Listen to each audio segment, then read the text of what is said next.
নমস্কার বন্ধুরা, Pinki's home and tour ব্লগে সবাইকে আমন্ত্রণ জানাচ্ছি। চলে এসেছি একটা নিরামিষ অসম্ভব স্বাদে ভরা রেসিপি নিয়ে, তো যেটা হচ্ছে ভেজ ডাল পকোড়া। তো আজকে এই ভেজ ডাল পকোড়া আমি কীভাবে বানালাম আপনাদের সঙ্গে সবটাই শেয়ার করব। এই ডাল পকোড়াটা খেতে এতটাই সুস্বাদু হয়েছিল যে আপনাদের সঙ্গে শেয়ার না করে পারলাম না। তো এই ডাল পকোড়া করার জন্য আমি এখানে ছোলার ডাল নিয়ে নিয়েছি 1 বাটি। তো রাত্রে ভেজাতে পারিনি, ওই জন্য আমি সকালবেলাতে উষ্ণ গরম জলে ভিজিয়ে রেখে 1 ঘন্টা তারপরে আমি এটা মিক্সিতে পেস্ট করে নিয়েছি। তো বন্ধুরা, একান্তভাবে অনুরোধ আপনাদের কাছে, স্কিপ না করে পুরো ভিডিওটা দেখবেন, যাতে আমার পুরো প্রসেসটা আপনারা দেখতে পারেন আর অবশ্যই বাড়িতে বানিয়ে করে খেতে পারেন। না দেখলে কিন্তু অর্ধেক দেখলে অর্ধেকটাই জানা হয়, ওই জন্য পুরোটা দেখার অনুরোধ রইল। তো চলুন এবার আমি কিভাবে বানাচ্ছি সেটা আপনাদের সঙ্গে। তো প্রথমে এখানে আমি ডালটা নিয়ে নিয়েছি মিক্সিতে পেস্ট করবো বলে। তো তারপর নিয়ে নেব কয়েকটা আদার টুকরো, আর এরপরে নিয়ে নেব একটু গোটা জিরে সামান্য। তো এগুলো সব একসঙ্গে আমি একটা আধ ভাঙা পেস্ট করে নেবো আগে।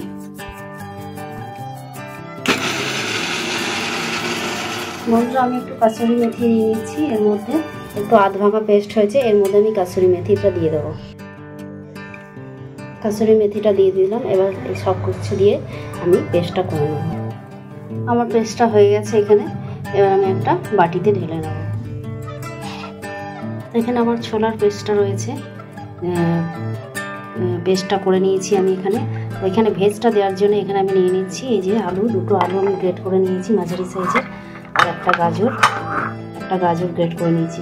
এই সব দিয়ে আমি একসঙ্গে মিশিয়ে নেব। প্রথমে গাজরটা দিয়ে নেব।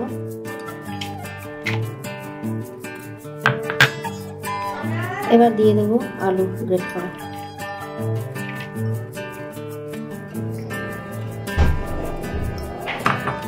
বন্ধুরা, এখানে আমি দিয়ে নিচ্ছি কিছু লঙ্কার কুচি।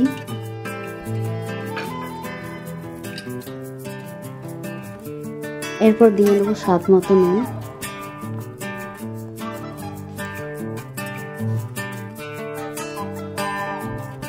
তারপর দিয়ে নিচ্ছি হলুদ গুঁড়ো।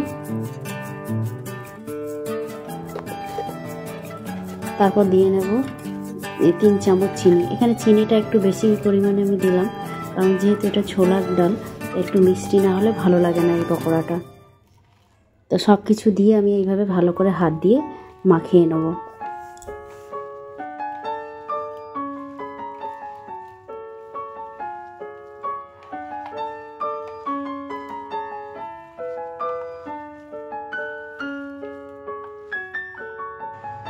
তো ডালের মধ্যে সব কিছু মাখানো হয়ে গেছে। এবার আমি 1 চিমটি হিং দিয়ে দেব। এতে কি হবে, স্বাদটা আরও বেড়ে যাবে।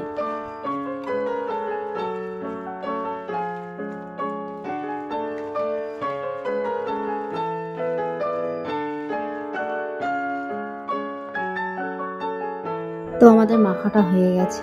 এবার কড়াইতে তেল দিয়ে দেবো। তেলটা গরম হলে তারপর আমি এক এক করে বড়াগুলো ছেড়ে দেবো।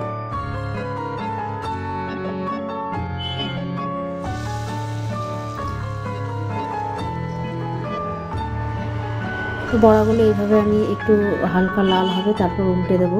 তো লাল হওয়া অবধি আমরা ভাজতে থাকবো বড়াটা। তো তারপরে আমরা তুলে নেব।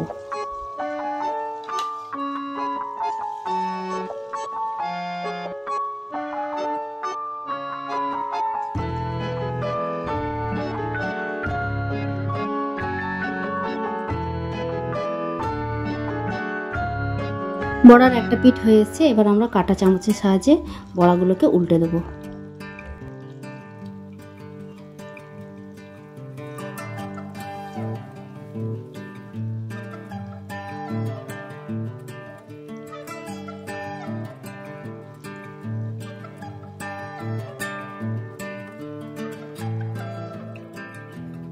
তো দেখুন বন্ধুরা, বড়াগুলো কিভাবে লাল লাল ভাজা হয়ে গেছে। তো এবার আমাদের ভাজাটা হয়ে গেছে ভালোভাবে। এবার আমরা তুলে নেব।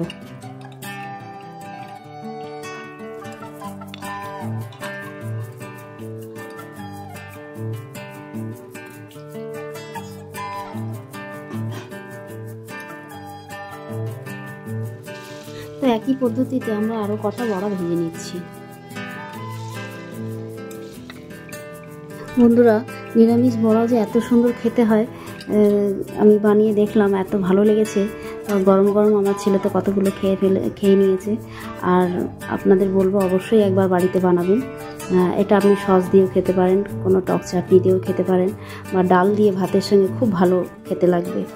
আর যদি ভিডিওটা আমার ভালো লেগে থাকে বন্ধুরা, অবশ্যই লাইক, কমেন্ট, শেয়ার করবেন। আর সবাই ভালো থাকবেন, সুস্থ থাকবেন।